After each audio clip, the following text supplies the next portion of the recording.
नमस्कार मंडळी. प्रेमाची गोष्ट ही स्टार प्रवाह वाहिनीवरील अत्यंत लोकप्रिय मालिका आहे. या मालिकेने अल्पावधीतच प्रेक्षकांची मनं जिंकली. प्रेमाची गोष्ट मालिकेत अभिनेता राज, सागर कोळी आणि तेजश्री प्रधान मुक्ताच्या भूमिकेत होती. मात्र काही दिवसांपूर्वी तेजश्रीने मालिकेतून एक्झिट घेतली. तिच्या जागी मालिकेत आता नव्या मुक्ताची एंट्री होणार आहे. अभिनेत्री स्पर्धा ठिगळे मुक्ताची भूमिका साकारणार आहे. प्रेमाची गोष्ट मालिकेचा नवा प्रोमो समोर आला. या प्रोमोमध्ये नवीन मुक्ता प्रेक्षकांना दिसत आहे. सागर कोळी यांना कधीच मुलगी नको होती. सईच्या जन्माआधी ऑपरेशनचा विचार केला होता, असं प्रोमोमध्ये सांगण्यात येत आहे. त्यानंतर सई रस्त्यावर चालत असल्याचं व्हिडिओमध्ये दिसत आहे. पप्पांना मी कधीच नको होतं असं ती म्हणत होती. तेवढ्यात पाठीमागून गाडी येते आणि सई, मुक्ताई असं ओरडते.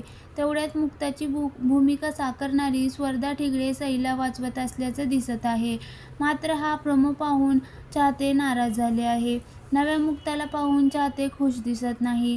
मालिकाच्या या नव्या प्रोमोवर चाहत्यांनी प्रतिक्रिया देत नाराजी व्यक्त केली. आता मालिका बोर होणार, मुक्ता बदलली, मालिकेचा सत्यानाश केला. आम्हाला तीच मुक्ता हवी आहे, नवीन नको प्लीज. परत आणा त्या मुक्ताला. आम्ही नाही बघणार आता मालिका. आम्हाला नको यार ही मुक्ता. तेजश्रीला परत आणा, अशा अनेक कमेंट चाहत्यांनी केल्या आहे. दरम्यान प्रेमाची गोष्ट मालिकेत लवकरच नव्या मुक्ताची एंट्री होणार आहे.